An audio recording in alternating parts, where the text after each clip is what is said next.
I'm Haley from Gallifrey Public Radio, a Doctor Who fandom podcast and part of the Gonna Geek Network, just like the show you're checking out now. Shows on the network are individually owned, and opinions expressed may not reflect others. Find other interesting geeky shows at GonnaGeekNetwork.com. Talk hard and enjoy the mindgasm. The Intellectual Podcast starts now. Welcome back to the Intellectual Podcast. I'm your host, David S. Dawson. Today is March 20th, 2020.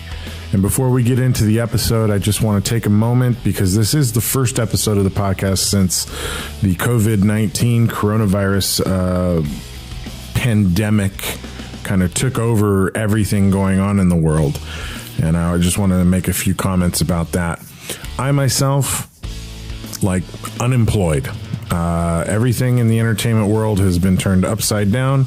I know that's the case for a lot of people, even outside of this industry. And my sympathies for what you're going through.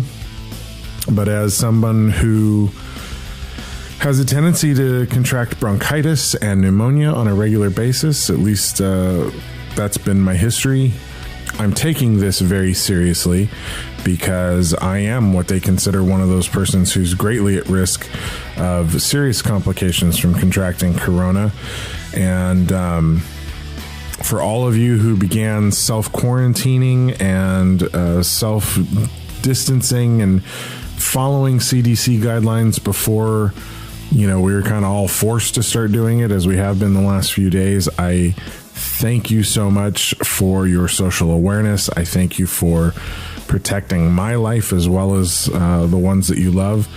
And I hope that if you haven't started following those guidelines yet, if you haven't started self-quarantining and distancing yourself from people, I ask you and I implore you to please follow the guidelines and help slow the spread of this virus because folks like myself, we can't afford the medical system to be completely overwhelmed.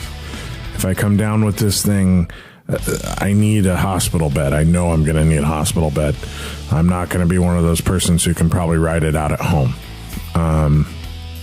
So I thank you all for stepping up, being responsible, and doing the right thing at this time. I know it's scary. I know a lot of us are worried about our finances. We're worried about, rent and food and everything else that will become difficult to manage as we go without work. All I can say is, file for unemployment. I did that myself today for the first time in my life. File for unemployment. Look for whatever assistance you can get because it is very important that we flatten the curve. And yeah, let's all support each other. If you need help, ask your neighbors, ask your family, ask your friends. It's time for everybody to step up and provide assistance to one another where it's needed. And the thing you can do for me is just, self-quarantine. And in the meantime, I will continue to bring you episodes of the Intellectual Podcast and Sci-Fi Sunday. And I believe I'm going to be guest hosting on the Art House Legends podcast at Gonna Geek as well. So I'm really looking forward to that. And check out GonnaGeek.com. There's a ton of podcasts there that can help you pass the time. This is the time to start listening to podcasts, right? You're home. You got nothing else to do. You can only Netflix and hunker so long, find other things to do. Listen to some audiobooks. Now's maybe the time to utilize YouTube to learn how to play a guitar or a piano or maybe take up some painting or something. Use this time. It can be productive time. It might not be your job, but it is a good time if you're going to be home to finally maybe spend some time doing some things that you've always talked about doing, learning things that you've always talked about learning. And I think you can enrich your life in other ways while you're stuck at the house. So this episode of the Intellectual Podcast was recorded on the evening of wrapping Kung Fu Ghost, the feature film from Jennifer Linch. We had her on the show a couple months back. I did an 18-day shoot with Jennifer. I played the character Grandpa in her film. Had an absolutely amazing time playing this character. Getting into makeup every day with my very, very talented collaborator, my makeup artist, Francia Cohen. She just did an incredible job with my makeup every day. And God bless you, Francia, for doing that. I don't think I could have found the voice and the character of Grandpa without your work. So the character is very much a work of art that's created by the two of us. I think when the movie's done, I think hopefully there's a fun performance there for everybody. And when we wrapped, I sat down with my co-star Noah Sargent, who had come all the way from North Carolina by way of New Jersey to be in this film. We also chatted with our director of photography, Jérôme Daubert, from Paris, and with Larry Johnson, the incredibly fun and lovable PA on our set, who is a deputy sheriff, I believe, in Kentucky. Comes from a very small town in Kentucky. And we had a really nice chat. So here it is. Myself and some of the cast and crew of Kung Fu Ghost on the 6th episode of the 7th season of the Intellectual Podcast. This is Jenna Jameson, and you are listening to something that's incredibly intellectual. Oh, my God. So I'm sitting here at our executive producer's house of Kung Fu Ghost with 4 gentlemen, but only 3 are mic'd and going to be part of the podcast because they are the 3 guys who came in from out of state, even out of country. Noah Sargent. Hello. Who played the character William in our film Kung Fu Ghost, my co-star. Our brilliant director of photography, Mr. Jérôme Daubert. Hi, thank you so much. Who is from Paris. Paris, from France. If you can't tell. No, Paris from US. And sitting next to me here is the completely lovable and affable Larry Johnson from Kentucky. Woo! Thank you. It's a pleasure to be here. So I just wanted to sit and chat with you guys because, you know, this is an independent feature film that we just completed. We've had 18 days of shooting. And we didn't kill each other. Came close. That's good. Yeah. But you know, I wanted to talk a little bit about what got you guys here, how you got into the project, and then a little bit about your backgrounds. But I want to start with the guy who comes the furthest away. We'll start with Jérôme, who's responsible for all the beautiful imagery in our film. Jérôme, how did you get roped into doing Kung Fu Ghost here in San Diego? I met first Jennifer Linch, and so she asked me to come to work with her, and so I accept. And about my background, when I work in France for 15 years on the French TV commercial and different projects, and I just made 2 documentaries. So they watch and okay, let's go to work together. What were the documentaries about that you shot? The first one, the title is The Rainforests Are Under the Threat. So I went to Peru in the South America for 3 months and stayed with the biologists from US, Canada, Germany, Europe. And so we went to shoot about deforestation, global warming, pollutions. The people there shut down the trees, and the mafia tried to find the gold, so they use the mercury. And so there, the pollution, so the people get cancer. So now this documentary I made like 5 years ago, and it was in the COP21, is accepted. And now it's released in 120 countries via Discovery Educational. It's on Amazon, iTunes, Google Play, DirecTV, different. Yeah. And now I made a new one. I went 3 times to Cambodia, and this documentary talks about education for women and kids. So now it's post-production editing. and I just finished the work with the Kung Fu Ghost. Wow, It was very good. It's quite a change going from Cambodia and Peru Cambodia to and Kung San Fu Diego, Ghost. Kung Fu Ghost. So I'm very glad. The crew is amazing. Actor and actress is amazing. And we shot with the Red, AK, and the lens, the French engineer lenses. And we shot like close 20 terabytes for 18 days. Yeah, a lot of footage. Yeah, a lot of footage. Between documentaries and feature films and commercials, like, what is the thing you prefer to work on? Like, what floats Jérôme's boat the most?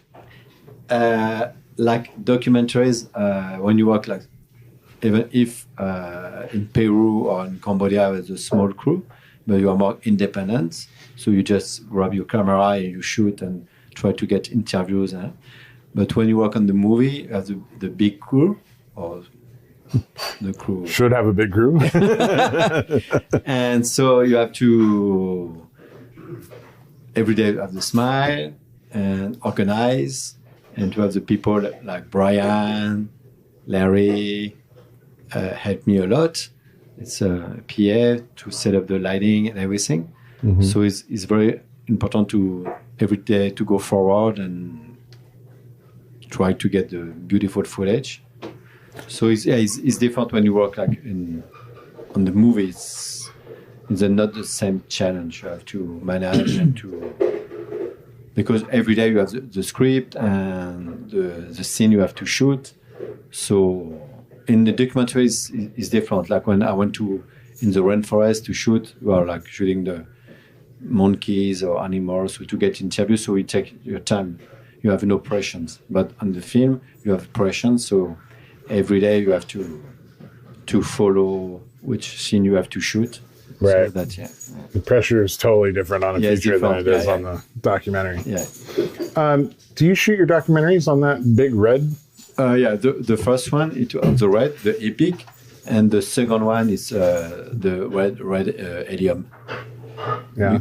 Because some distributor like Netflix, they accept only minimum 4K. Right. Discovery they accept DCP 4K, so they accept. But for festivals, it's like one festival, it's Hollywood, it accept like DCP 2K. Mm-hmm. So in Cambodia, I shot like 8K or 7K, but at the end, I finished off 4K. Right. And for the festivals, it's depend. Sometimes it's DVD or Blu-ray. Do you find having to carry that large a camera around for your documentary cumbersome? Sorry, it's such a big difficult. camera. Is it complicated shooting a documentary with that? Like sometimes you need to run and gun on the exactly. Right? So that is the most difficult for when you shoot the feature. Okay, you have the gimbal or tripod. You take your time to set up the lighting and everything. But like in Peru, in the rainforest, when sometimes we work like for 6-7 hours in the rainforest, to carry the red with the lens, it's like 20 pounds with the tripod. But in Cambodia, it's the same issue, and the weather is like maybe 90 degree Fahrenheit. Right. The house dogs are going crazy. That is my dog. Don't worry. And the humidity, like crazy. Right. Peru, I think it was worse than Cambodia, but that is. It's my second dog. They're just feeling the pain of all that heat for you too. Don't worry. Sometimes people use the smaller camera. It's easier, but with this camera, it's a bit heavy. But when I went to the different village, I want to get the beautiful footage about the kids. So I got the beautiful footage. So it's sometimes I say, okay, why I'm going to shoot with this camera? It's so heavy. But at the end, I was glad because I got the beautiful footage of the kids and. Yeah, it is beautiful footage coming off that camera, especially with the lens that you have. The camera, okay, but the lens is most important. Yeah. Lenses make all the difference. Make everything. Yeah. And so the light we got, it's the DMG Lumière. It's a French company, but Roscoe bought this company 2 years ago. So the lighting is important, but the lens, you can see, even if you put the DSLR camera and put this lens, I think we're going to get the beautiful footage. Right. Because the lens is very important. Yeah. The difference in glass can make such a difference. Yeah. Because for the lens, when they built in France, everything is manual. They don't use like robot. So it's all hand ground glass and everything. Yeah. So it's just old school craftsmanship. Yeah, exactly. It's old school. Like the Roger Deakins, they use a lot lens from Ingenieux when he shot. I don't know about the last movie he shot, 1917, but I know they use this lens. Well, it's very expensive.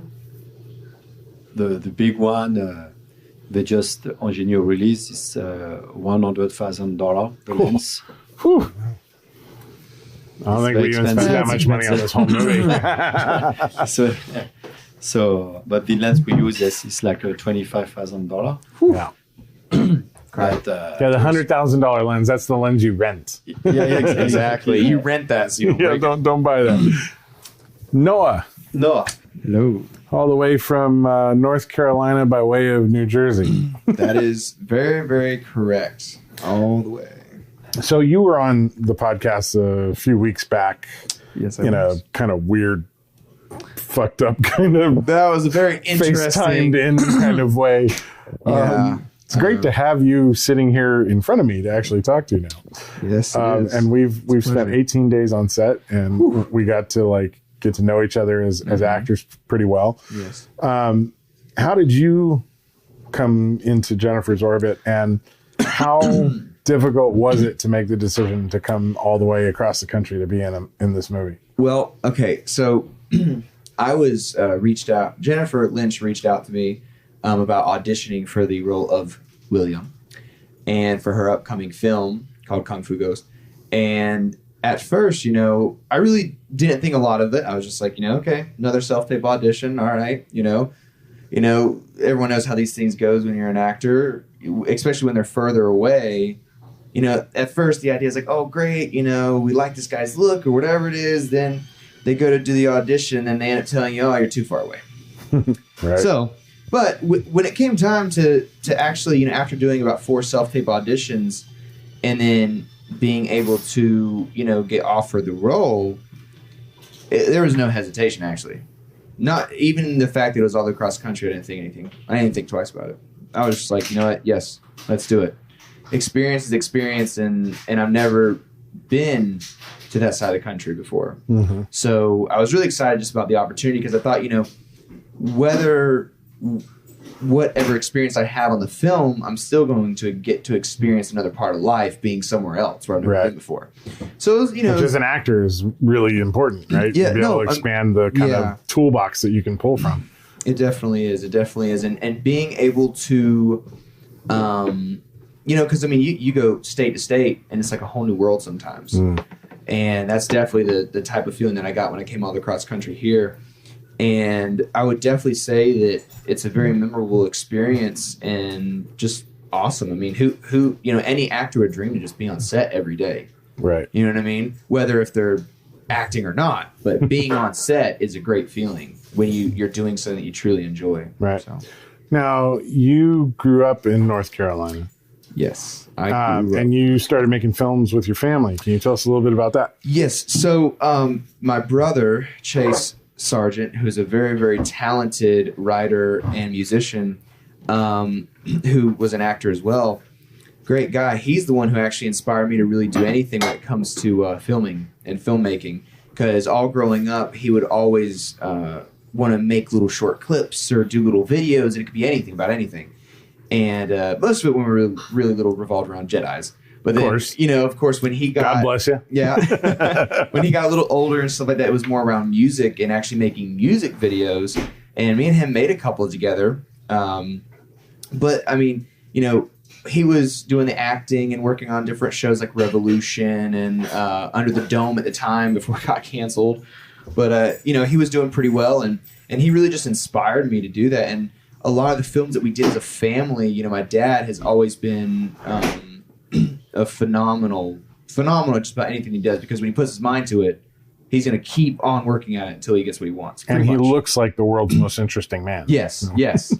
And, you know, so really I think that the fact that all of us have different creative sides, me, my father, and my brother, I think we kind of just fed off of each other, even when we were younger. I mean, like, my dad saw how much we loved it, and it made him get back into it. Because he was in, you know, Teenage Mutant Ninja Turtles 2, the original. So, you know, he was in that, and then he stopped when he had a family, of course, you know. And the next thing you know, when my brother Chase started getting into it and really working and stuff, my dad was like, you know what, I want to get back into this. Like, he wants to go ninja, go ninja, go. Exactly. Go ninja, go ninja, go. I know my Ninja Turtles. Yeah, but it's been great, and it's nice to have a family that backs you up. Yeah, because I definitely know, you know, especially nowadays, you know, people are still in the mindset of just, you know, you have to get a job, you know, you have to do this, you have to do that. I mean, yes, you know, you need to be sustainable, and you need to be able to pay bills, but at the same time, you know, if that's all you ever do and you never get to pursue what you want to do, then are you living your life? You know what I mean? Like, like, you know, that's can be difficult, but yeah. No, you're preaching to the choir with me on that one. Yeah. Yeah. Pursue your passions first. Yeah. And I mean, money, you know, yes, money is a necessity, but if you can do what you love and focus on what you love, and then eventually it becomes profitable, you're both best of both worlds. You know what I mean? Right. But, you know, I would definitely say I'm one of those people where, even though this industry is very expensive, when you're working and when you're doing what you love to do, money really doesn't matter. No. It really, to me, honestly, it doesn't. Yeah. I've said for a long time, especially on the podcast, that if you pursue your passions and you pursue being happy first, the rest of it takes care of itself. Yeah. But if you pursue the rest of it in the hopes that it'll make you happy, it doesn't work that way. Yeah, and you know, one of the things I'll definitely say is that, you know, if you're truly passionate about something and you care about it, you're going to work that much harder. You're going to be that much more consistent in what you do and get better in what you do, and be willing to take advice from people who are more experienced than you. Right. You know, and all those factors go into play in becoming good at what you're passionate about, and then in return, it being more likely to be profitable. Right. Whether or not that, you know, that wasn't necessarily your focus. Right. But because you did the hard work and really focused on what you cared about and were passionate about, it became profitable. Yeah. You know, I mean, I think that's just an amazing thing. You know, some people it takes 5, 10, 15, 20 years. Other people it takes 1. Yeah. Well, you know, the thing too, though, is like, if you look back at art, and that's what filmmaking is, it's art, right? But you look back at the classic arts of like the Middle Ages and even Egypt, and you know, go to ancient times. Artistry was something you mastered over a lifetime. Yeah. Right. Yeah. It was a lifetime pursuit to find yourself making the perfect piece of art, you know? Yeah. And I think we've kind of gotten away from that over time, you know, and people have forgotten that, you know, art and commerce have become so blended. Like, if you're not making money, what's the point?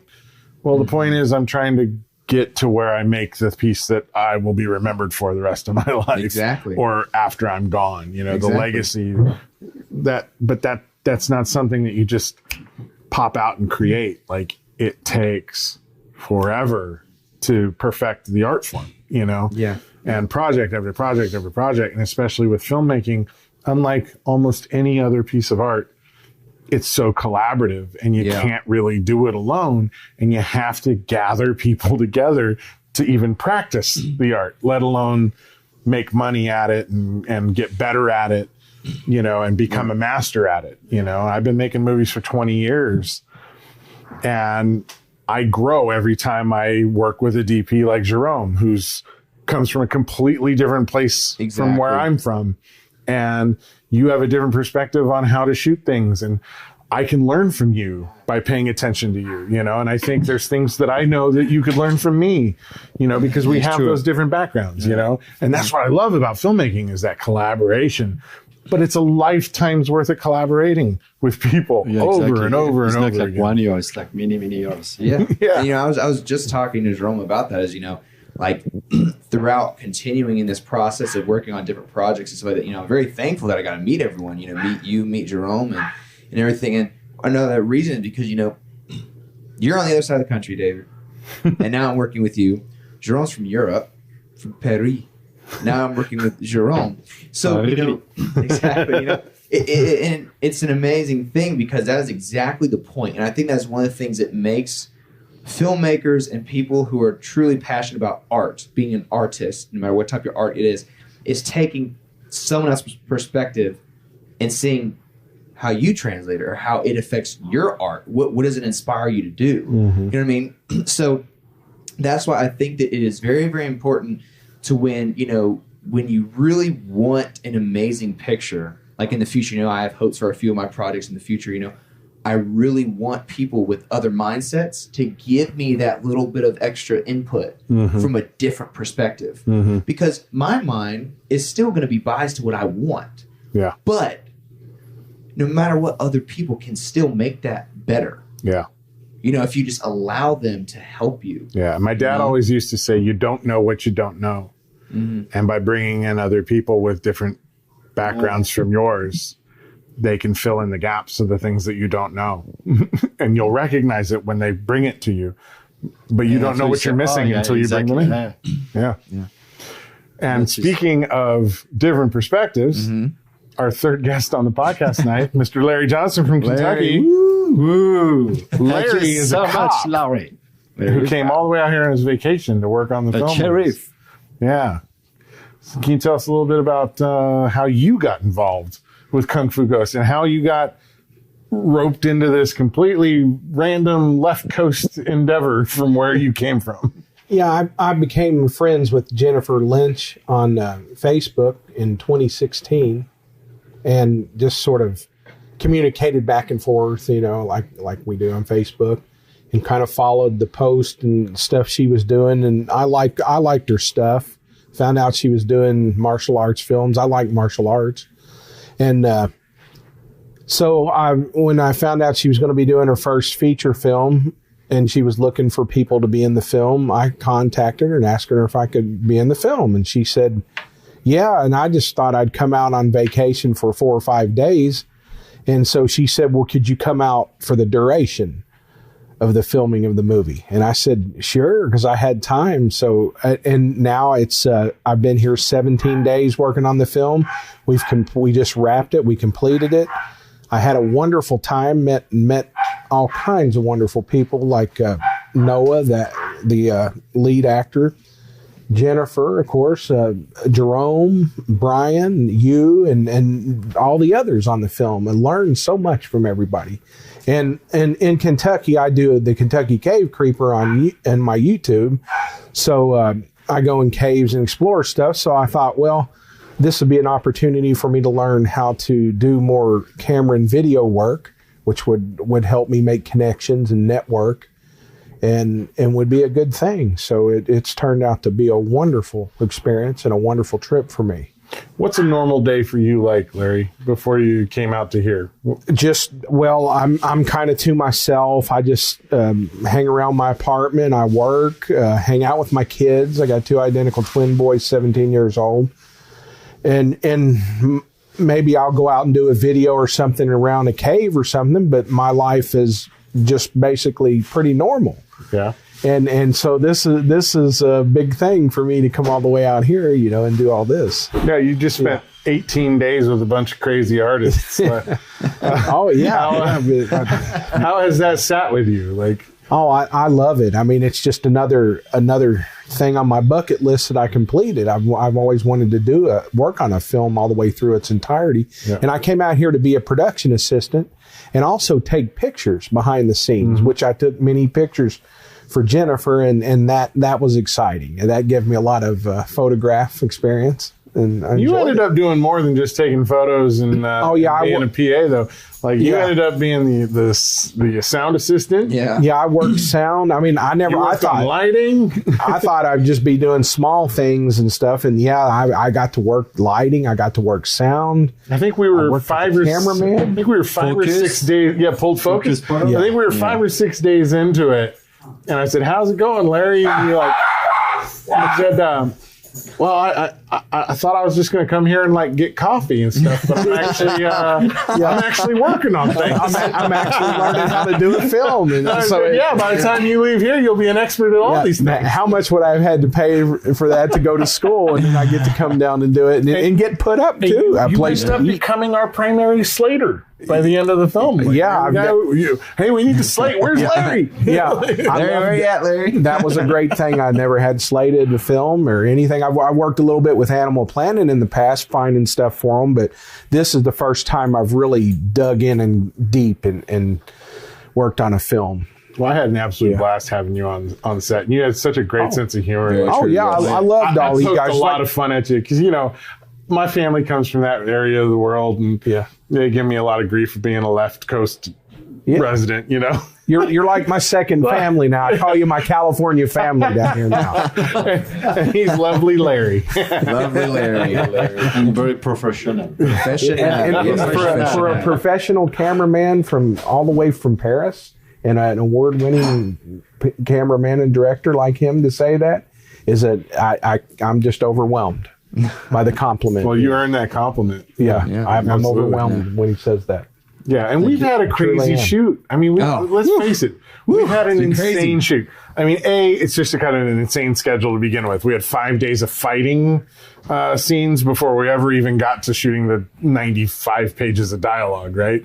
So, I mean, 18 days, 5 of it on fighting, and then the rest 12 of it shooting dialogue. Kind of insane.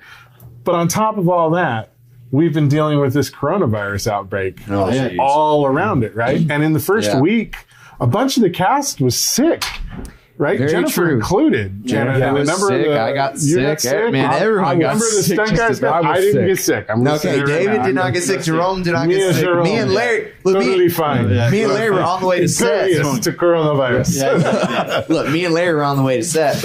And Larry, I'd be like, Larry, you still got phlegm in your chest? And he's like, yep, I do. And I was like, all right, let's hang it up before we start the day. And we'd go right in, and me and Larry would just go right in and be like, all right, light time. Yeah, we just pressed right on with it. I got to stay with Noah at night in the house 80s and stuff. Music. Yeah. That's what we listened to. Music. The 80s. We were vibing to the 80s every morning on the way to set. It was great. How old are you, Larry? I'm 54 years old. You're 54. How old are you, Noah? 22. What I love is the image of these two guys, Mr. Kentucky, Mr. North Carolina, separated by 20-something years worth of age, driving to the set every day together, dancing and bopping to 80s music together. Hey, we loved it. Yeah. Oh, yeah. Noah's extremely intelligent. He's a very smart, very good person. Oh, wow. How much did he pay you for that? He paid me nothing because that comes from the heart. No massage. Free massage. Oh, man. Jerome, what was the biggest challenge for you on the set? Like in terms of getting your images done? Was it the fast pace of all the text? Was it the fact that we were shooting in a location that had a lot of leaking in the roof? To set up the light. Setting up the light? Yeah, like move the C-stand. But Brian and Larry were here to help me. Yeah, but no, I look around sometimes and I'm like, Jerome needs like 5 more people. Yeah. No offense to these two beautiful human beings sitting right here. Like, Jerome needs like 5 more people. I'm not lazy. So, because we use a dolly shot, so... I'm a light. Oh my! Our director's not drunk anymore. The director's not drunk anymore. We just walked in the room. Oh, man. Yeah, I think I just set up the lighting. It was the challenge with the dolly, but with Brian and Larry, it was very useful for me. So, but to shoot with the camera, I love so much shoot and explain what I want and the blocking. It was easy. Are you guys doing the podcast right now? Yeah, we're podcasting right now, Jen. Can I jump in? You have to pay. Pay to be a part. We all put our 2 cents in. So, I just want to say, because this was my first feature film as a lead actor, what a just absolute joy it was to get to work with you guys. Thank you. Me too. Thank you. Thank you for your advice. You're welcome. It was a blast. Noah, like getting to act with you and kind of bounce the ideas of what we were doing. Because I play this 85-year-old crazy fucking like martial arts ghost. Yeah. It was a big leap Yeah. for me to play. And there were days where I felt really unsure about it. And you were always there to like just reassure me that Of course, man. we were doing good and that we were on job. track. And Yeah. I really appreciated that support, that camaraderie that we had was really nice. But you tell me we got beautiful footage, but footage is good, but no sound. It's nothing. Brian's in here, who's being really, really quiet because he doesn't have a mic. Was our sound guy For the sound, who worked his ass off trying to get the sound on this movie. And I'm going to have you on the podcast on a different night. Larry, who I just adore. And like you're like a brother to me at this point, Larry. Yeah, you are me too. And I give you shit like you're my brother. Yeah. But I loved watching you grow from the very beginning to the very end here. Because the first few days it was like, we needed Larry to do anything. It all had to be explained. Every single part of it. Larry learned fast, man. You know, like grab a C-stand. What's a C-stand? Like, I mean, it was as simple as that. You know, can you go help out with sound? Sure. What do I got to do? You know, it's like, but by the end of it, it was just like, hey, Larry. Let's do this. You know, and you knew everything you needed to do from slating to light to sound to working with the cameras, and it was a lot of fun. And you were so ready to just jump in and learn, and that was just amazing. And we work around a lot of people. I've worked around a lot of people who get very like narrow about what they want to focus on, narrow about what they're working on. They won't help with anything else. And to work with somebody who was so open to just learning everything that there was on set, and had such a wonderfully positive attitude. Yeah, I know, right? What was going on? No matter what it was, Larry was like killing people around the world. Yeah, it's all good. It's not. We're not here. Larry's over here just saying, water is pouring in through the roof. It's all right. I'll get a bucket. I came to learn, and I wanted to make you all happy and be proud of me coming. Larry, you made us all happy, but none of us know what you did last summer. And you never will. And Jerome, I feel so fortunate to know that you were pointing the camera in my direction. For my first big role, which I got thanks to Jennifer. But you know, to know that you were pointing that beautiful camera with that gorgeous lens my direction was it was really nice. But now I want to see your face on the big screen. See every single gray hair in the beard, to see the wild eyes, and to see your beautiful acting. I'm waiting that now. Yeah, I can attest to that too, because you know, without dogs. Okay, it's my dog. Without Jennifer, you know, casting me for this and wanting me for this, you know, I would have never got to work with any of you guys. So thank you very much, Jennifer. But you know, it was an amazing experience, and it was a pleasure to work with you, being the DP. And you know, this is my first big feature film where I'm a lead role as well, and it's nice to be able to share that with David. And also, like you said before, David, you know, being able to collaborate with each other has been phenomenal, because you don't always get that. I mean, you know, you're never guaranteed the relationship that we built on this set. You're never guaranteed any of that. Yeah, ever. So you know, I would say this entire, you know, I've been here since the 26th, but the 18 days on set, I would say we're great. Yeah, we're great. It was great to get to know everyone and work with everyone. Yeah, absolutely. It was great. And I just want to give a shout out to the stunt team too, because those Stunt guys team worked did their amazing. freaking asses And I mean, off. look, Jennifer, man, she showed me all around San Diego. I mean, thank you so much for doing that. That was a blast. I mean, I had an amazing time. You know, I'd never eaten Vietnamese food, never eaten Korean food, and now I've had my fill for like 5 years. But I mean, it was phenomenal. So thank you, Jennifer. But I had a great time. Cool. So thank you guys. Well, that's it for Kung Fu Ghost. The dogs are telling us it's time to leave. We will be back with more updates on this film on the Intellectual Podcast, obviously, because I'm a major part of the movie and I want to share the word. But in the meantime, please make sure you visit our website at theintellectual.com for more amazing content from our other podcast, Sci-Fi Sunday. We are, of course, also a proud member of the Gonna Geek Network at GonnaGeek.com. Check that site out for other incredibly geeky podcasts. And until next time, I'm Dave Dawson. I've been sitting with Noah Sargent, Jerome Dolbert, Oh, perfect. and Larry Johnson. Yeah. And we will talk to you guys very, very soon. And someday I'll get Brian on the show with me as well. Although I'm teaching him audio, and he's going to be around for a while. Professional. He might start being my audio guy on the podcast. We'll see how it goes. Thank you, David. Thank you. Bye, David. Thanks, guys. Hello there, citizens. I am the terror that flaps in the night. I am the floaty that will not flush no matter how many times you try in the toilet bowl of crime. I am Darkwing Duck, telling you please, talk hard and enjoy the mindgasm. Whatever the heck that means. After all, you are watching Intellectual Podcast with your ears.